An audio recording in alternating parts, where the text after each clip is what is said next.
Hello friends, स्वागत है आपका आपके अपने favourite YouTube channel free classes में, जहां आप और हम मिलके रेलवे की एनटीपीसी एंड ग्रुप डी की प्रिपरेशन कर रहे हैं।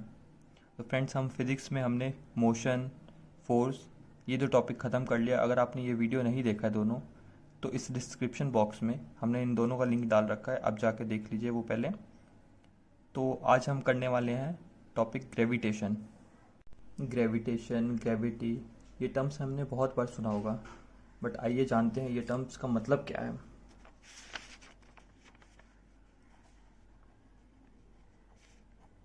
ग्रेविटी या फिर ग्रेविटेशन।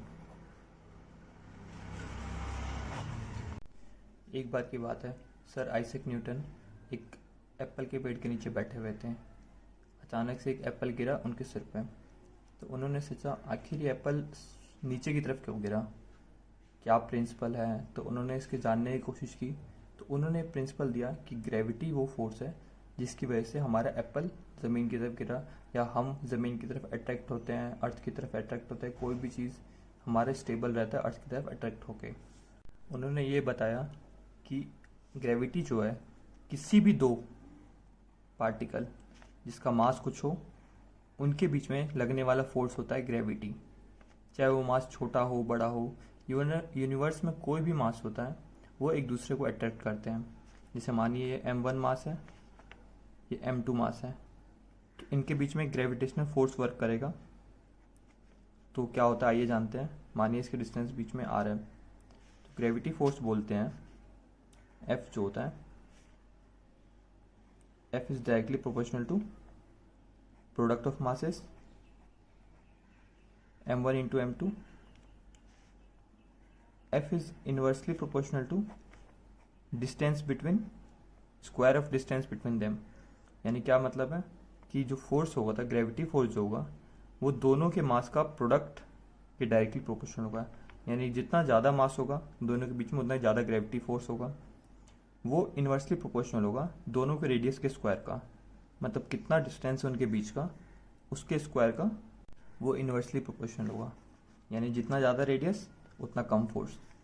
तो इनको जब हम सॉल्व करते हैं तो एक प्रोपोर्शनलिटी कांस्टेंट आता है, प्रोपोर्शनल हटा के जी, जिसे बोलते हैं ग्रेविटेशनल कांस्टेंट।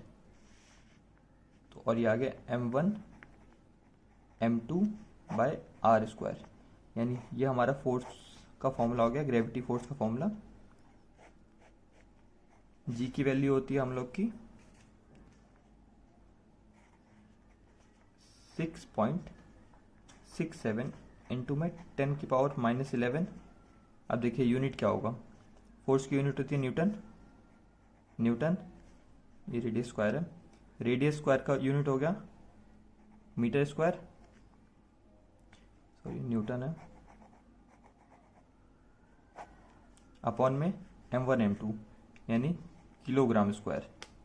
यानी जी की यूनिट होगी न्यूटन मीटर स्क्वायर पर केजी स्क्वायर। 6.67 इंटू 10 की पावर -11। ये हम लोग का जी कांस्टेंट जो दे दिया था, वो दिया गया था हमारा सर हेनरी केवेंडिश। अगर पेपर में आपसे पूछे कि जी की वैल्यू किसने बताई थी, सर हेनरी केवेंडिश। और जी की डिस्कवरी किसने की थी, वो हमारे सर आइजैक न्यूटन ने।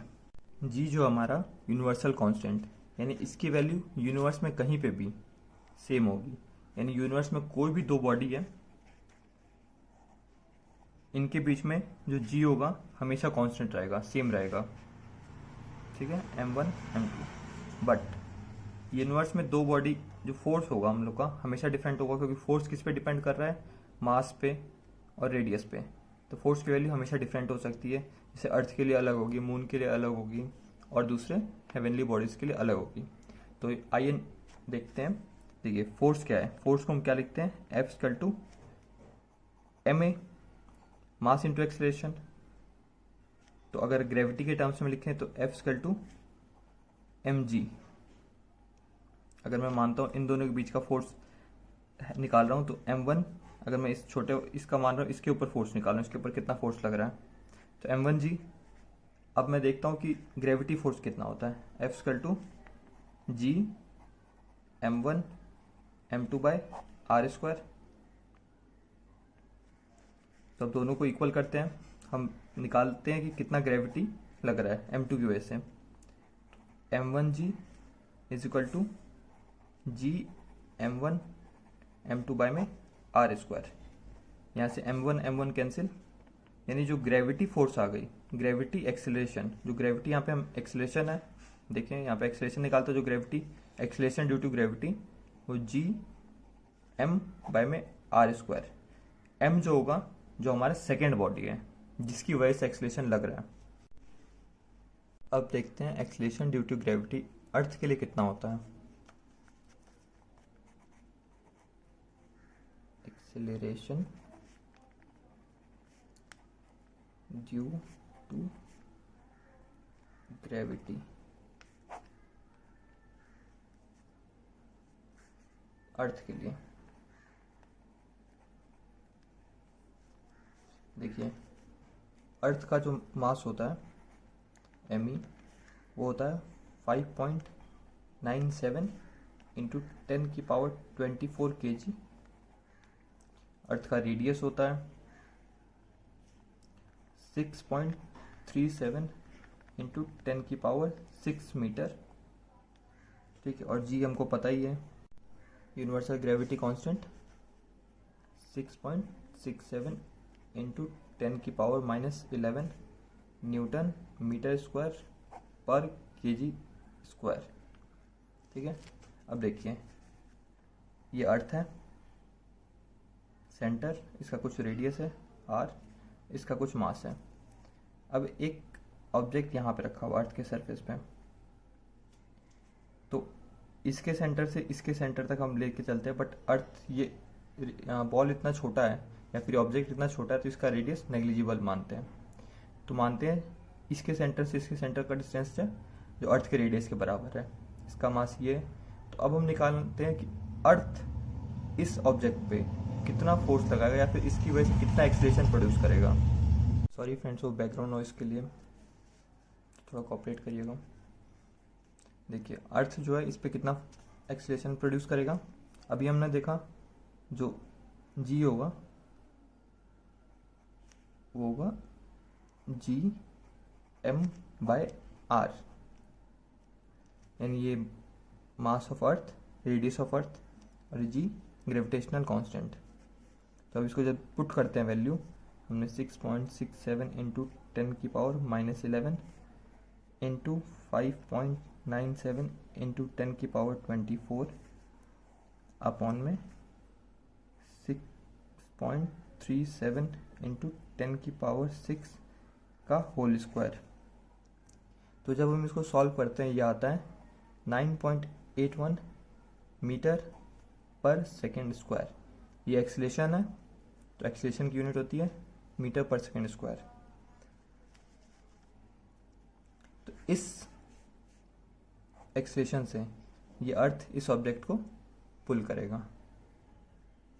अगर हम यहाँ पे ऑब्जेक्ट का मास डाल दें तो फोर्स आ जाएगा, क्योंकि पता है F = mg। अगर ऑब्जेक्ट का मास 1 kg है तो 9.81 इंटू 1 9.81 न्यूटन। क्या ये जो g आया 9.81 ये यूनिवर्स में हर जगह ये सेम रहेगा? बिल्कुल नहीं। आप देख रहे हैं यहाँ पे मास ऑफ अर्थ और रेडियस ऑफ अर्थ यूज हो रहा है, उसके थ्रू ये निकला है। हमारा जी कांस्टेंट रहेगा 6.7 इंटू 10⁻11, बट 9.81 ये बस अर्थ के लिए है। तो अब हम देखते हैं कि मून के लिए क्या होगा। एक्सेलरेशन शॉर्ट में एक्सेलरेशन ड्यू टू ग्रेविटी, किसके ऊपर? मून के ऊपर। तो देखिए मून का मास होता है, मास ऑफ मून होता है 7.36 into 10⁻22 kg। Radius of moon होता है 1.74 इंटू 10⁻16 मीटर। और जी तो पता ही है हमको 6.67 इंटू 10⁻11 न्यूटन मीटर स्क्वायर पर kg स्क्वायर।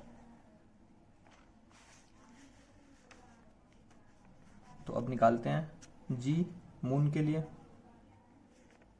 तो g m by R M square. तो जब हम वैल्यू पुट करेंगे इनकी तो क्या आता है, हम लोग का आता है 9.81 अपॉन में 6 मीटर पर सेकेंड स्क्वायर।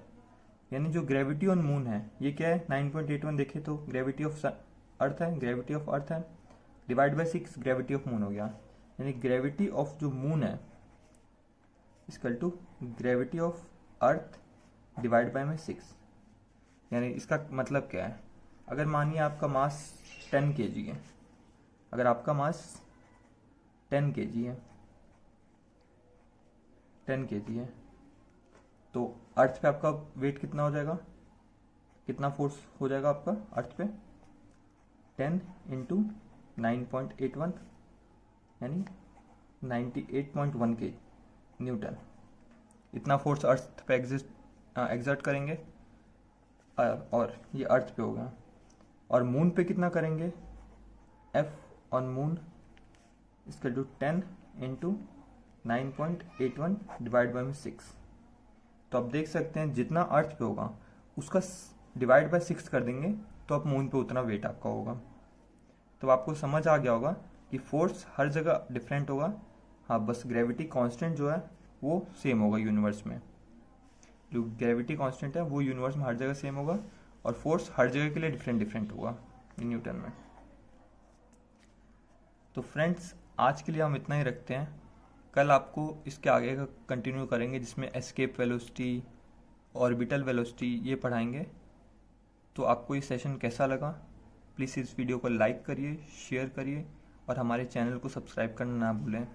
हम आपके लिए ऐसे ही NTPC ग्रुप डी की तैयारी के लिए अच्छी वीडियोज़ लाते रहेंगे। हमारे साथ जुड़ने के लिए धन्यवाद।